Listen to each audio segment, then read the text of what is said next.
सुंदर वन के जंगल में कालू कौवा अपनी पत्नी टुनटुनी चिड़िया और बेटी सुनहरी चिड़िया के साथ रहता था। कालू कौवे की एक छोटी सी दुकान थी जिसमें वो चावल बनाकर बेचता था। एक दिन कालू कौवा चावल का सामान खरीदने के लिए जंगल के बाजार जा रहा था। तभी वो एक पेड़ से टकरा जाता है और जमीन पर गिर जाता है। गिरने से उसके पैर की हड्डी टूट गई, जिससे वो बिस्तर पर आ गया। कालू की पत्नी टुनटुनी चिड़िया बोली, हमारा तो जैसे जीवन ही बर्बाद हो गया। मैं तो ये सोचकर परेशान हूँ कि अब आगे क्या होगा। सुनहरी की पढ़ाई और शादी कैसे होगी। अरे भाग्यवान, तुम तो ऐसे चिंता कर रही हो जैसे मैं मर गया हूँ। पैर ही तो टूटा है, मैं तो सही सलामत हूँ ना। आज नहीं तो कल फिर से अपने पैरों पर खड़ा हो जाऊँगा। तब तक आप लोग हमारी इस वीडियो को लाइक और अगर आपने हमारे चैनल को सब्सक्राइब नहीं किया है तो जल्दी से सब्सक्राइब कर लें। इसी तरह कालू कौवे को बिस्तर पर बैठे हुए कई महीने गुजर गए। सारे जमा पैसे उसके पैर की लाश में लग गए। अब उनके सामने पैसों की किल्लत आने लगी। बहुत हुआ जी, अब मेरे घर बैठने से काम नहीं चलेगा। जब तक आपका पैर सही नहीं हो जाता तब तक मैं ही कोई काम कर लेती हूँ। टुनटुनी, इससे अच्छा होता तो मैं मर गया होता। कम से कम अपनी आँखों से आज ये दिन तो नहीं देखने पड़ते।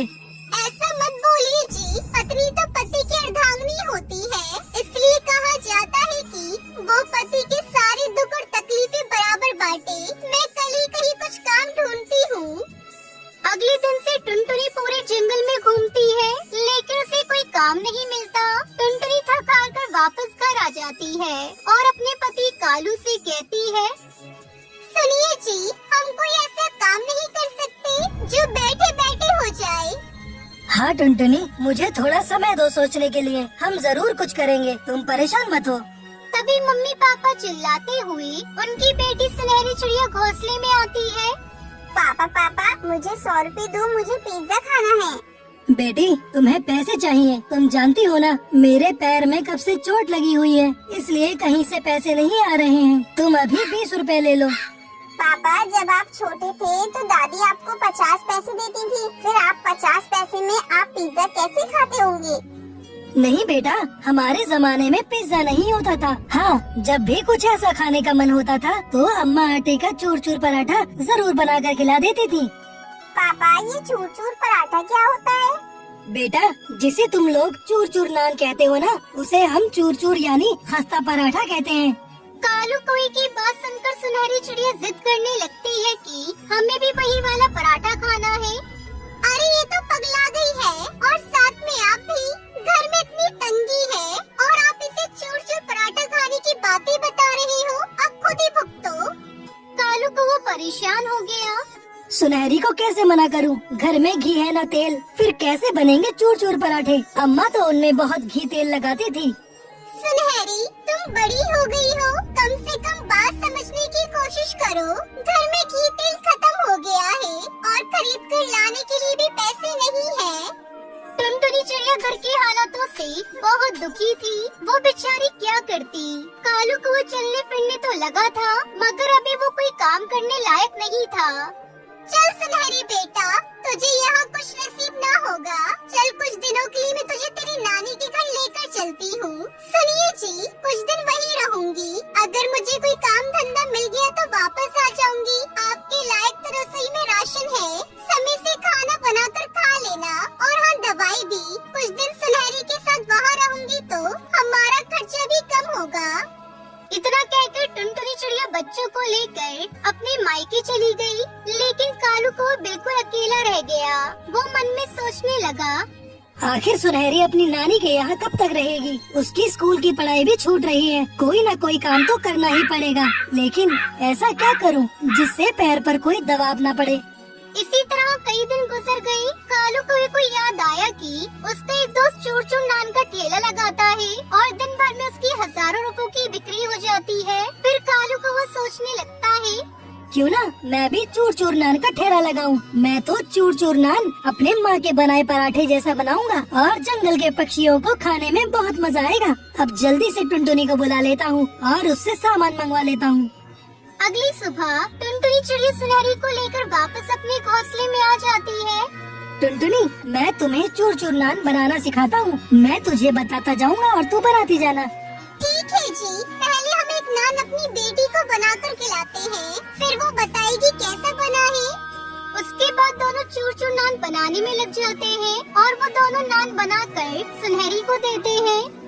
सुनहरी बेटा, अब तो बता कैसा बना है हमारा चूर चूर नान। तेरे पापा ने कम पैसों में तेरी दादी जैसा नान बनाया है।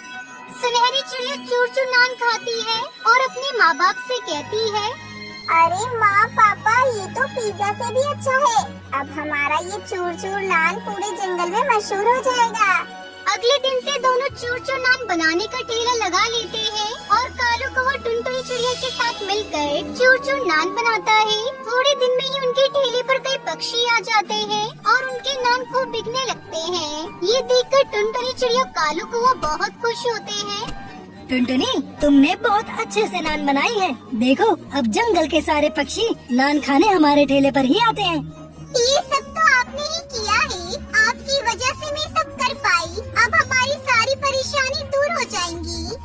उसके बाद दोनों पति पत्नी अपनी बेटी के साथ खुशी खुशी रहने लगते हैं।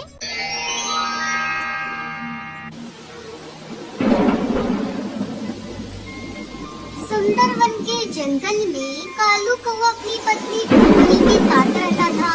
वो एक मजदूर था।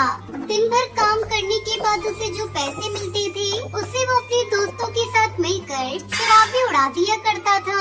एक दिन शराब पीकर जब वो घर आया, तब टुनटुनी उससे कहती है, क्यों जी, कल तो तुमने कहा था कि तुम शराब को हाथ भी नहीं लगाओगे, लेकिन आज फिर से पी कर आ गई। तुम्हारी एक बेटी भी है। कभी तुमने अपनी बेटी के बारे में सोचा है? जब सुनहरी पैदा हुई थी, तब हमने क्या क्या सपने देखे थे उसके लिए। तुम्हें पता है, अब मैं फिर से माँ बनने वाली हूँ। तब तक आप लोग कमेंट में बताएं 91 into 4 कितने होते हैं। कालू कौवा टुनटुनी की बातों को अनसुना कर देता है और सो जाता है। इस तरह कुछ दिन बीत जाते हैं और फिर टुनटुनी एक और बच्ची की माँ बन जाती है। एक दिन टुनटुनी की छोटी बेटी पिंकी भूख से बिलख रही थी। कालू जी, अपनी बिटिया बहुत देर से रो रही है, उसके लिए बाजार से थोड़ा दूध ला दो। कालू कौवा बाजार से दूध लाकर टुनटुनी को देता है और उससे कहता है, टुनटुनी, मैं सोच रहा हूँ क्यों ना हम लोग दिल्ली चले। वहाँ जाकर मैं कोई काम धंधा करूँगा और अपने दोस्तों से भी दूर रहूँगा, तो मेरी शराब की लत भी छूट जाएगी। बात तो आप सही कह रहे हैं, लेकिन हम लोगों के चले जाने के बाद घर की देखरेख कौन करेगा? उसकी चिंता तू मत कर टुनटुनी, मैं कोई ग्राहक देखकर अपने दिल्ली जाने से पहले इस घर को बेच दूंगा। ठीक है जी, अगर आपका यही विचार है तो मैं इसमें कोई दखल नहीं दूंगी। तुम घर को बेच दो। इस तरह कालू अपना घर बेच देता है और टुनटुनी के साथ अपनी बेटियों को लेकर दिल्ली पहुंचता है। तुम लोगों को भूख लगी होगी, यहीं बैठो, मैं अभी तुम लोगों के लिए भोजन लेकर आता हूँ। इतना कहकर कालू टुनटुनी और बेटियों को वहीं छोड़कर भोजन लेने के लिए चला जाता है। काफी देर तक जब वो वापस नहीं लौटता, तब टुनटुनी सोचती है, ऐसा लगता है वो हम लोगों को छोड़कर भाग गए हैं। हे भगवान, अब मैं क्या करूं? अपनी फूल सी बेटियों को लेकर कहाँ जाऊं? मेरे पास एक मोटी कौड़ी भी नहीं है। सारा पैसा उन्होंने अपने पास ही रखा था। मैंने तो अपने पति पर भरोसा किया, लेकिन उसने मुझे बहुत बड़ा धोखा दिया। धोखा। टुनटुनी की दोनों बेटियां भूख से बिलख रही थी। ये सब टुनटुनी से देखा नहीं जा रहा था। वो एक यात्री पक्षी के पास जाती है। माँ जी, क्या मैं आपका सामान उठाकर ट्रेन में रख दूं? टुनटुनी इस यात्री पक्षी का सामान ट्रेन में पहुंचा देती है और उसे 10 रुपए मिलते हैं। पैसे लेकर वो अपनी बेटियों के लिए समोसे खरीद कर लाती है।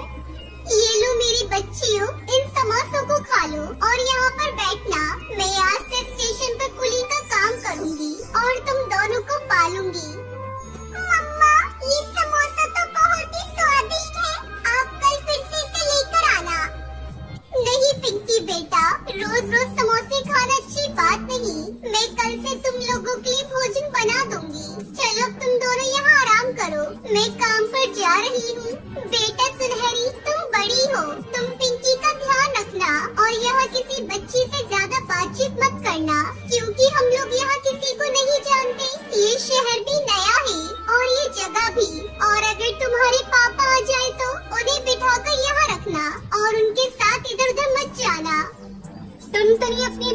को समझाकर रेलवे स्टेशन से चली जाती है। 2-4 दिन बाद वो एक पेड़ पर अपना घोंसला भी बना लेती है और उसी में अपनी बेटियों के साथ रहने लगती है। कुछ दिन बाद टुनटुनी को ढूंढते हुए कौवा पुलिस आती है और उसे बताती है, कालू तुम्हारा कौन था?